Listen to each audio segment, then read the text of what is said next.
Salutations à toutes et à tous, mesdames, messieurs, bienvenue à cette grande édition 30 juin, journée de l'indépendance de la République démocratique du Congo, que j'ouvre par ce message du président de la République, Félix-Antoine Tshisekedi Tshilombo, en marge de la commémoration du 64e anniversaire de l'indépendance à l'ère de la République démocratique du Congo. Le président Félix Tshisekedi s'est adressé à la nation. Le père de la nation congolaise a précisé que la célébration de cette année est marquée par la mise en place des institutions fortes du pays et promet ainsi le rétablissement de la paix dans la partie est du pays. Suivez-le, il est ici, il revient ici par cet extrait qui vous est choisi par Pascal Lokolo. Congolaises, Congolais, mes très chers compatriotes, le 30 juin, nous célébrons bien plus qu'un simple anniversaire. Nous célébrons l'âme de notre nation, sa force et sa résilience. C'est une célébration de notre liberté chèrement acquise par le courage et les sacrifices consentis par les pères de notre indépendance qui ont combattu sans relâche les affres du colonialisme pour que nous puissions jouir de notre liberté et de notre souveraineté.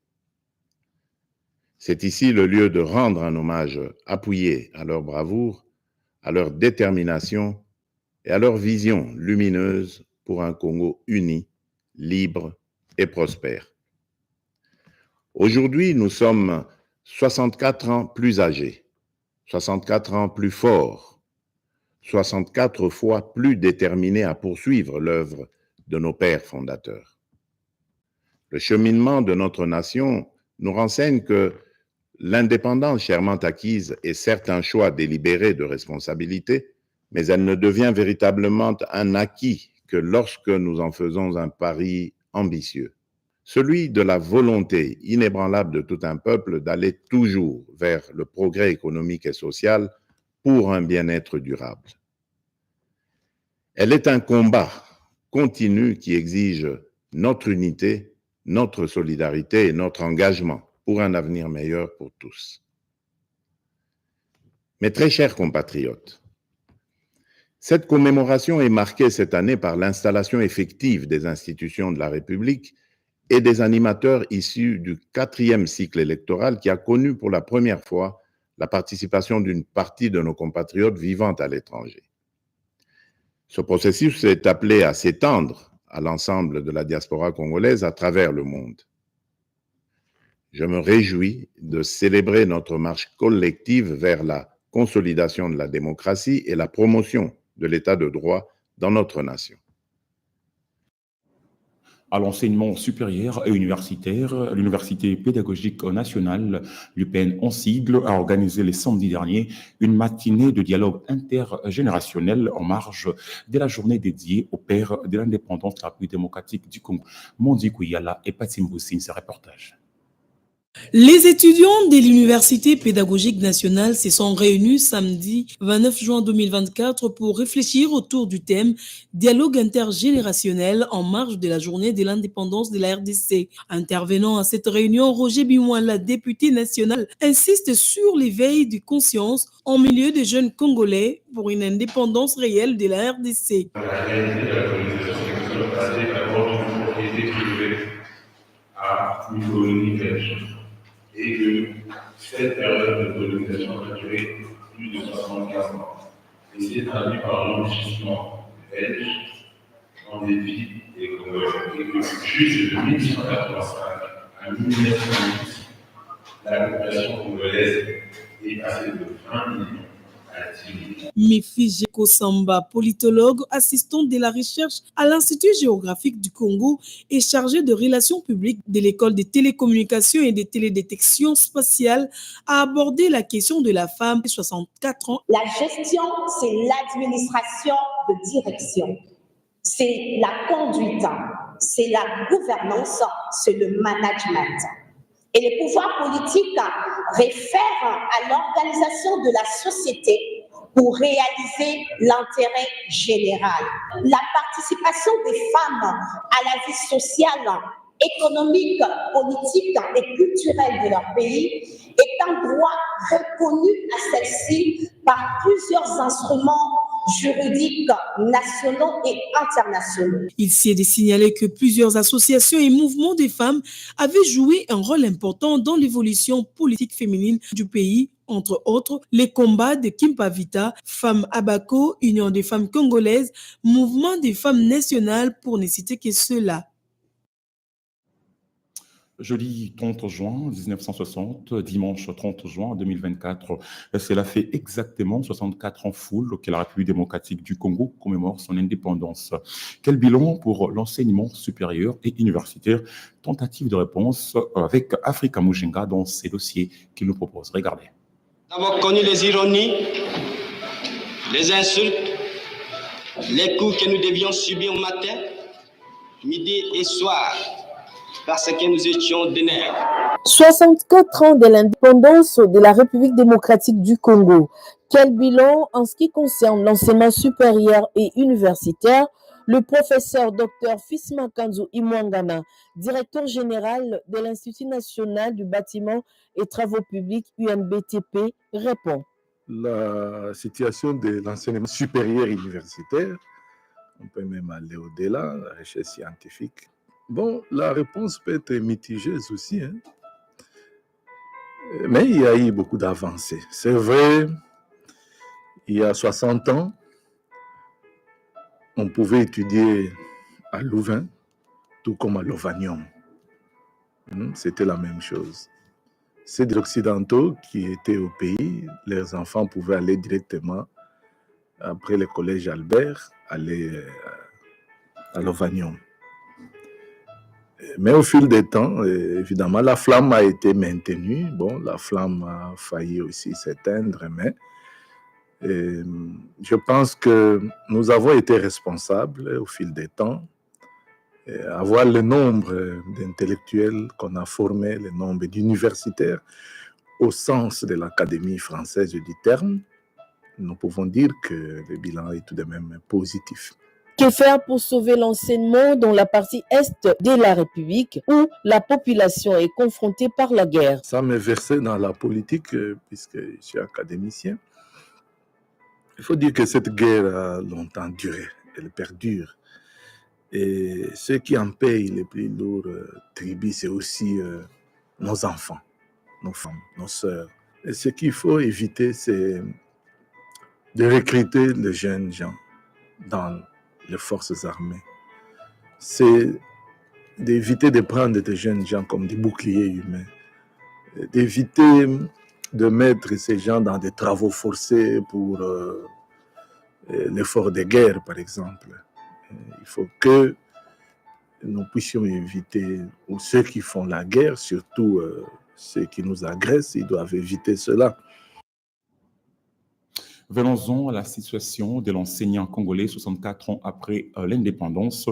Les 4 derniers régimes qu'a connu le pays n'ont pas aidé à relever la situation socio-économique de la vie de l'enseignant congolais. À 64 ans après l'indépendance de la République démocratique du Congo, les professionnels de la Craie Blanche qui forment l'élite congolaise, avec moins de reconnaissance de la part des autorités du pays, relèvent les enseignants du Nord Kivu.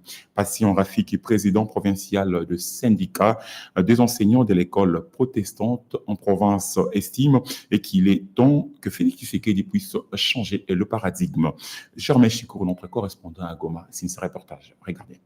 À l'indépendance, c'est un moment de réflexion, de méditation pour nous enseignants, afin que nous puissions nous libérer définitivement des prédateurs du système éducatif. Acteur du système éducatif, vous allez comprendre que l'acteur a soufflé de 1965 jusqu'à 1991. Là, au moins, l'enseignant avait sa place.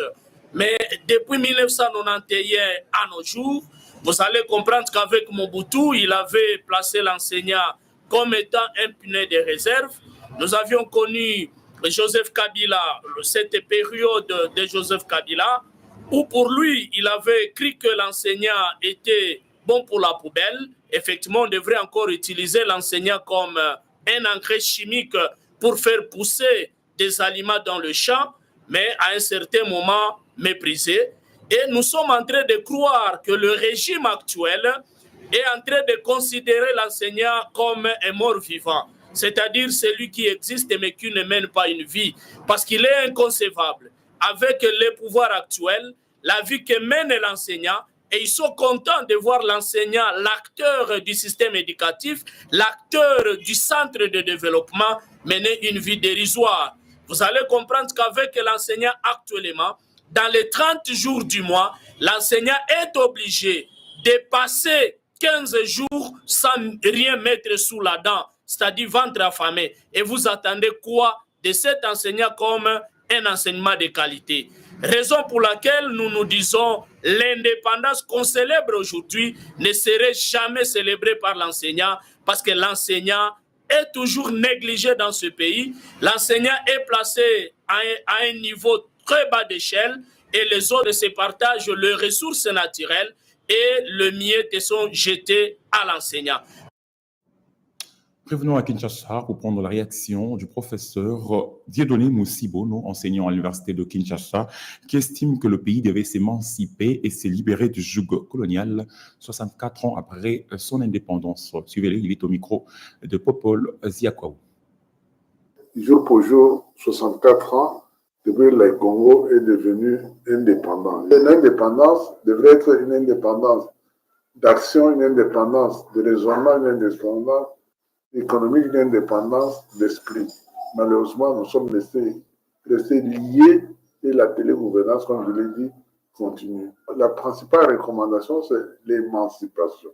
Nous devons nous libérer du poids colonial parce que ça nous colle à la peau. Nous ne savons pas les initiatives privées qui nous permettent d'orienter notre développement. Nous attendons qu'on nous donne des ordres de l'extérieur pour faire ceci ou cela. Dieu merci, nous avons maintenant un chef de l'État qui est sur la voie de l'émancipation. Nous devons l'y aider, on doit l'y accompagner parce que sans émancipation, on ne se développera jamais. Je souhaite à tout le monde, en commençant par les premiers citoyens de la RDC, notre fête d'indépendance, malheureusement, c'est une indépendance de façade. Nous devons maintenant réfléchir pour que la 65e année ou le 65e anniversaire de l'indépendance soit célébré avec dignité, dans la dignité et la fierté. Parce que à 65 ans, on est déjà sage, on est dans la sagesse. Et pour un pays, à 65 ans, on est déjà sur la voie de son développement. Je dis cela, par exemple, en concernant l'Allemagne. Et puis, en marge de la célébration du 64e anniversaire de la RDC à son indépendance, la dynamique de jeunes de l'UDPS Fédération de Goma, les activistes du mouvement citoyen, ceux de la société civile du Nord Kivu se sont alliés au cimetière Génocoste de Goma pour se recueillir en hommage aux victimes de l'agression rwandaise. Ils ont condamné la politique de la communauté internationale et qui, d'après eux, soutient le Rwanda au détriment de la République démocratique du Congo. Germain Chikour, notre correspondant à Goma. Ils ont choisi le cimetière Génocoste de Kibati pour un recueillement. Ces citoyens membres de la dynamique des jeunes de l'UDPS, des mouvements citoyens et ceux de la société civile ont célébré le 64e anniversaire de la fête de l'indépendance de la République démocratique du Congo dans un cadre particulier. Tout a commencé par une marche pacifique, scandale des chansons de libération de la RDC, aujourd'hui sous menace du Rwanda.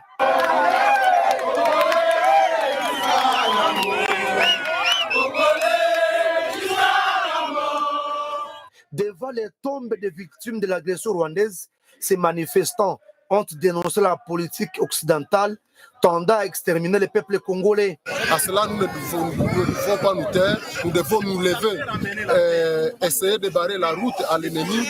Au Rwanda, soutenu par les Occidentaux, où nous citons la France, les États-Unis, l'Angleterre et la Belgique, qui soutiennent l'ennemi pour venir nous tuer, pour violer nos mamans. Aujourd'hui, il est temps que les voix s'élèvent pour dire non à cette tuerie à répétition en République démocratique du Congo.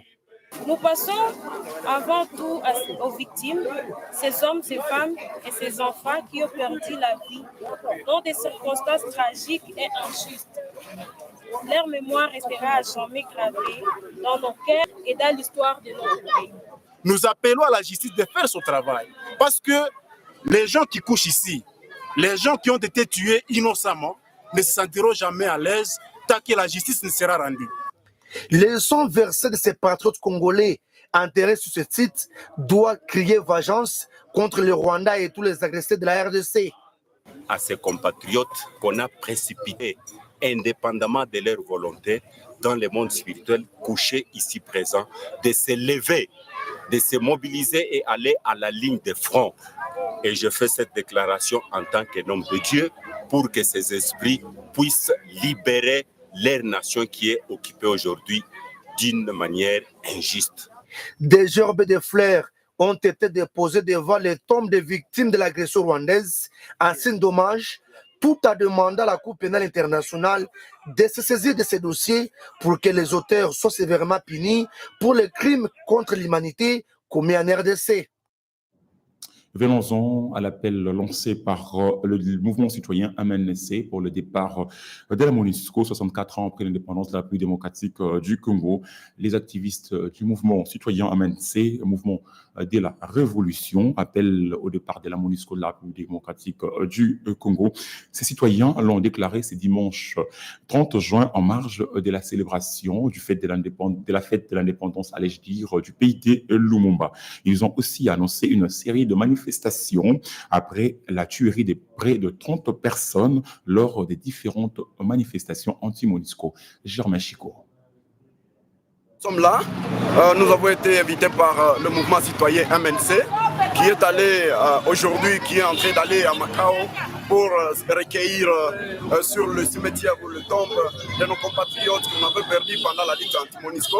Et c'est de cette manière que pendant l'occasion de la journée de la commémoration du 64e anniversaire de notre indépendance, nous sommes en train de réitérer notre demande qui est le départ de la MONUSCO. Parce que nous sommes en train de voir par-ci par-là d'autres contingents entrer en République démocratique du Congo pendant que la demande de la population est que la MONUSCO ou le contingent de la MONUSCO puisse partir et sortir de notre pays. Il y a une progression du M23 et ça c'est une autre guerre, surtout que vous savez que la communauté internationale est en train de soutenir le M23, est en train de soutenir le pays qui nous agresse, qui est le Rwanda et l'Ouganda. Et c'est de cette manière que nous sommes en train de demander le départ d'abord de la MONUSCO qui représente la communauté internationale ici dans notre pays. Et après, nous allons nous battre. Nous avons nos FRDC, nous avons nos VDP, le Wazalendo, et ils sont au front, ils sont en train de se battre. Et c'est là pour recouvrer l'intégrité de notre territoire. C'est surtout ça, un acte salutaire pour la population. Mais nous sommes en train de réitérer notre demande qui est le départ ferme de la MONUSCO parce que nous sommes en train de voir il y a tant de personnalités dans notre pays. Si elle partait, elle va laisser un vide dans notre pays. Et donc nous sommes en train de les répondre en disant qu'il y a toujours eu un vide s'il faut parler à terme de vide. Mais nous avons nos FRDC, nous avons nos BDP. Nous devons dire en réalité il n'y aura pas un vide et nous serons sécurisés par nos forces de sécurité. Un communiqué dans ce journal, il s'agit de la Caisse nationale de sécurité sociale, la CNSS en sigle, la Caisse nationale de sécurité sociale, j'allais dire, message de vœux à son Excellence, Monsieur le Président de la République démocratique du Congo, Félix-Antoine Tshisekedi Tshilombo, en marge de la 64e anniversaire, du 64e anniversaire de l'indépendance du pays de Lumumba. Excellence, Monsieur le Président de la République, à l'occasion de la commémoration du 64e anniversaire de l'accession de notre pays à la souveraineté nationale et internationale, les conseils d'administration et la direction générale de Caisse nationale de sécurité sociale, CNSS en sigle, l'ensemble du personnel et des prestataires sociaux du régime général leur veut le meilleur à ces jours de fête de l'indépendance. La Caisse nationale de sécurité sociale reconnaît les efforts fournis par votre autorité ainsi que le gouvernement de la République de pacifier et préserver l'intégrité du territoire national, gage de l'épanouissement du peuple congolais en général et des travailleurs assujettis au régime général en particulier. Puisse l'Éternel Dieu Tout-Puissant, on vous accorde sagesse, intelligence, santé, longévité et succès dans l'accomplissement, allais-je dire, de vos lourdes charges pour le bonheur des fils et filles de notre beau et grand pays, la République démocratique du Congo pour le conseil d'administration, les directeurs généraux Charles Moudiaï Kazadi et Yvonne Kaswamina Bassola, présidente du conseil d'administration. Ce journal se poursuit avec le Conseil général de la Défense, quelques jours après la détérioration de la situation sécuritaire, allais-je dire, à Kanyabayonga, dans les territoires des Lubero au nord Kivu. Le président de la République, Félix Tshisekedi, a convoqué une réunion du Conseil supérieur de la Défense élargie pour faire le point sur la situation. Plusieurs propositions ont été proposées pour le FRDC pour maintenir l'ordre dans cette partie du pays. Suivez les détails avec le porte-parole du gouvernement, Patrick Mouyaya. Vous avez tous suivi ce matin et depuis quelques jours la détérioration de la situation sécuritaire à Kanyabayonga, dans les territoires de Lubero, en province du Nord Kivu. Le président de la République a donc convoqué cette réunion du Conseil supérieur de la défense élargie pour faire le point général de la situation. Évidemment que nous avons parlé de la situation opérationnelle du pays de manière générale dans toutes les 3 zones de défense, mais il y a eu un accent particulier qui a été mis sur les événements de Kanyabayonga. Après près de 3 heures des discussions et un tour d'horizon avec les différentes autorités militaires, des perspectives et des mesures ont été proposées au président de la République pour que les forces armées de la République démocratique du Congo puissent très rapidement remettre de l'ordre dans cette partie du pays et reprendre certaines autres localités qui ont été occupées par les forces rwandaises, parce que c'est d'elles qu'il s'agit. En même temps, le président de la République a tenu à rendre un vibrant hommage aux forces armées de la République démocratique du Congo qui défendent au prix de leur vie la patrie, et il a lancé un appel à toutes les populations de cette partie du pays, mais aussi à tous les Congolais. D'ailleurs, il y aura un message du 30 juin dans les heures qui suivent. Il aura l'occasion de revenir sur ce que nous tous, nous devons avoir comme attitude en ces moments pour nous assurer que partout où nous sommes, nous faisons d'abord preuve de solidarité pour toutes les populations et les compatriotes qui sont touchés directement par ces événements, mais aussi la nécessité pour nous de veiller à la préservation de la patrie. Il est donc important que dans ces contextes, que les Congolais se méfient de tout ce qu'ils lisent sur les réseaux sociaux pour ne pas prêter les flancs au jeu de l'ennemi, parce que vous savez que c'est aussi sur ce terrain que les jeux se jouent, pour démobiliser les Congolais, mais aussi pour toucher le moral de nos vaillants soldats qui sont engagés sur le front. Donc ici, nous réitérons l'appel du président de la République à continuer à faire confiance aux forces armées de la République démocratique du Congo, pour lesquelles le gouvernement de la République, mais ainsi que lui-même, mettront tout à disposition pour que l'ordre puisse être rétabli et très rapidement. Dans un autre registre, face au débat sur la nécessité ou pas de modifier la Constitution ou carrément de la changer, les professeurs constitutionnalistes Jacques Njoli a donné de la voix. Dieu merci Mpoyi Kanda et Igor Moussengila ici dans ce reportage. Regardez. Sur du changement des constitutions ou des changements dans la Constitution, c'est un débat permanent, comme je l'ai dit. La Constitution elle-même prévoit les mécanismes de son évolution. Il y a même des pays comme la Suisse qui prévoient la révision totale de la Constitution. Oui, donc ça, ce n'est pas un problème. Le vrai problème, c'est pourquoi voulons-nous changer? Est-ce que c'est parce que les textes nous empêchent de faire des choses ou parce que le texte n'est plus adapté au contexte? Donc, moi je crois, et comme je vous ai dit, le chef de l'État a lancé le chantier de la réforme. Mais si cette question, cette réflexion doit être pour moi holistique et globale, allez par exemple savoir pourquoi 30 ans durant nous sommes toujours en guerre à l'Est. Est-ce qu'il y a un niveau politique de ces micro-conflits ethno-régionaux? Il faut qu'on se parle. ne faut pas qu'on écrive la Constitution avec une baïonnette ou une arme à la tempe. Donc, c'est comme ça que j'adhère, moi, à l'approche présentée par la présidence, le chef de l'État. C'est une approche d'ailleurs qui s'est faite dans tous les pays. En France, il y a eu la commission Balladur, il y a eu la commission Vedel, il y a eu la commission Jospin. On désigne des personnes, des enseignants de droit, comme je l'ai dit, mais aussi des membres qui réfléchissent, qui font ce qu'on appelle l'analyse suivie évaluative, c'est-à-dire article par article. Quel est le problème ici? Quel est le problème là?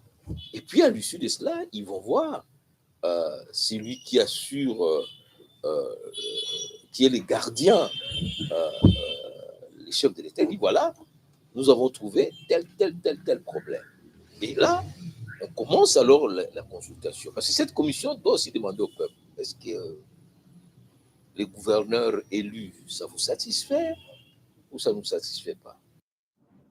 Tout à fait. Autre chose, à présent, la 7e session spéciale du Collège de hautes études stratégiques de défense, CHESD en sigle, finira sa formation le 31 juillet prochain. Vital Kamerhe, président de l'Assemblée nationale, a été désigné parrain de cette session 2023-2024. Mondi Kouyala.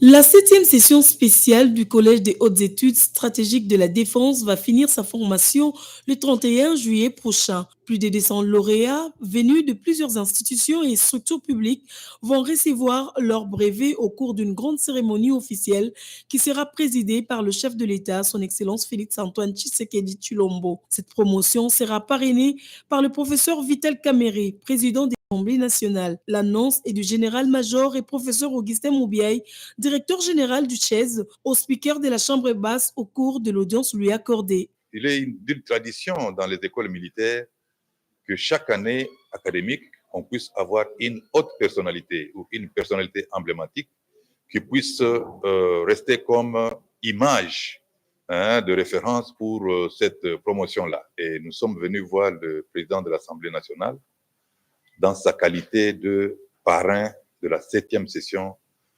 spéciale du CHESD. Alors, le parrain, c'est juste une personnalité qui peut conseiller le CHESD sur sa bonne marche, conseiller et encadrer en même temps ses filleuls dans leur devenir. Nous avons un nouveau président de l'Assemblée nationale qui est une figure très importante, très connue, professeur d'université. Voilà pourquoi nous avons pensé qu'elle pouvait nous aider, nous être très utile. Comme nous avons choisi également Madame la Première ministre, ces figures-là ont une grande signification dans les écoles militaires et pour le Collège des hautes études de stratégie de défense. Les présidents de la Chambre basse du Parlement, le professeur Vital Kamerhe, a remercié le Collège des hautes études stratégiques de la défense pour l'honneur lui accordé en le choisissant comme parrain de la 7e session spéciale. Il a promis de faire un plaidoyer dans son rôle du président de l'Assemblée nationale afin que ces joyaux de la formation stratégique et de la défense puissent rayonner. Il faut rappeler que plusieurs autres éminentes personnalités politiques ont parrainé les sessions précédentes, notamment les présidents Félix-Antoine Tshisekedi Tshilombo, le président Denis Sassou Nguesso de la République du Congo, le président Évariste Ndayishimiye du Burundi, pour ne citer que cela. Deux invités dans cette édition de journal, mesdames, messieurs, il s'agit entre autres de professeur Émile Bongeli de l'Université de Kinshasa, à qui j'ai dit bonsoir et bienvenue, professeur. Également à M. Henri Kalimassi, économiste, avec qui nous allons essayer de commenter l'actualité de jour. Bonjour, M. Henri Kalimassi. Bonjour. D'entrée des jeux, je me tourne vers vous, professeur. Ça fait 64 ans full que le Congo a accédé à son indépendance, aussi bien sur le plan national qu'international. Dans quel angle de vue vous avez perçu toutes les péripéties qui ont conduit à cette indépendance et la réalité que nous sommes en train de vivre aujourd'hui? Merci beaucoup. Je pense que nous sommes tous prêts à reconnaître que c'est un gâchis. Nous avons gaspillé nos 64 ans d'indépendance.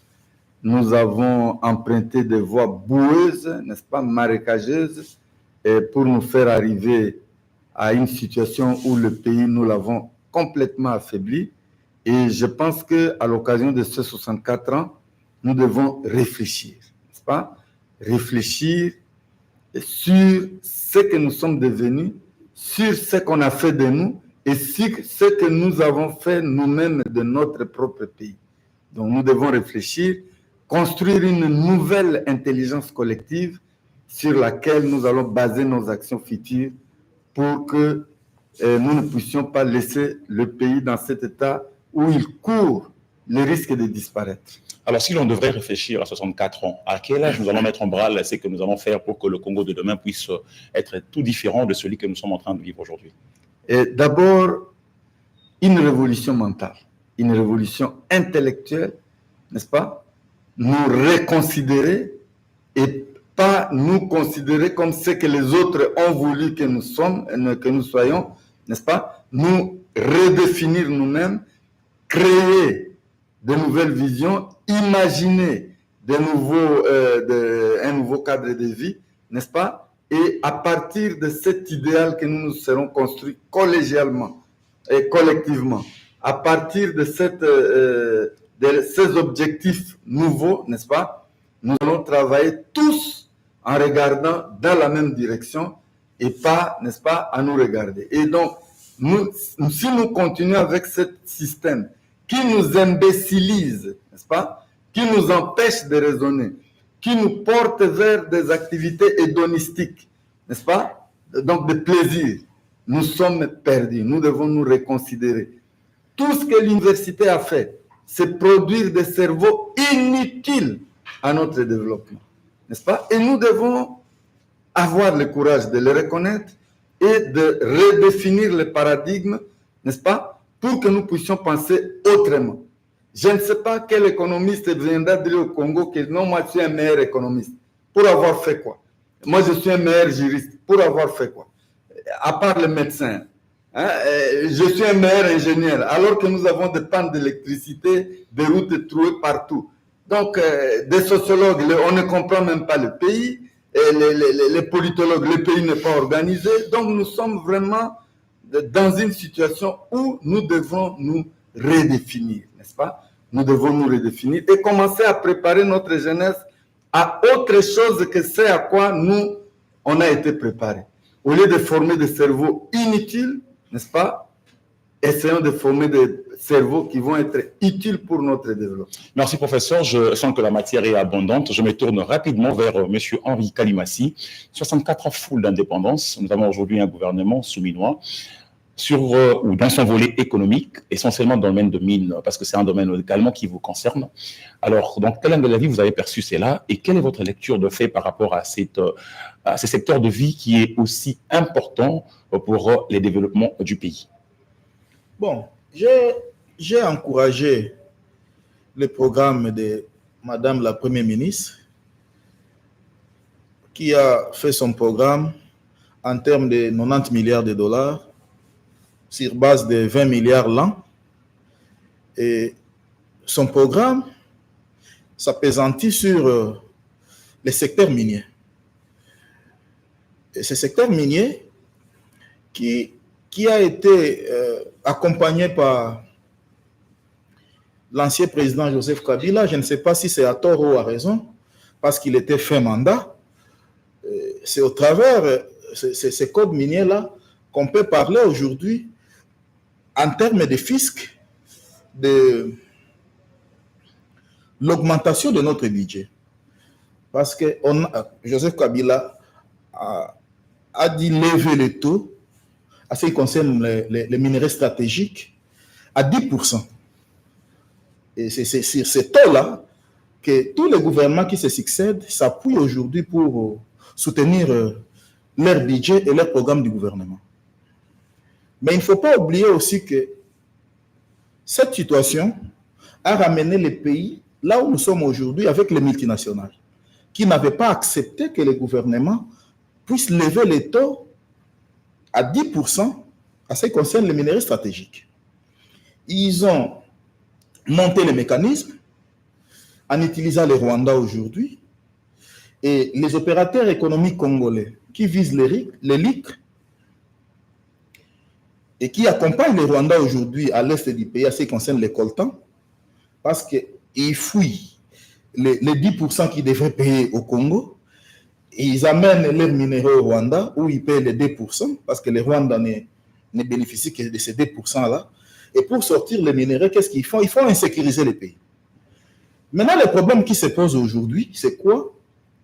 C'est quelle est la conséquence négative de ces 10% qu'on a levés?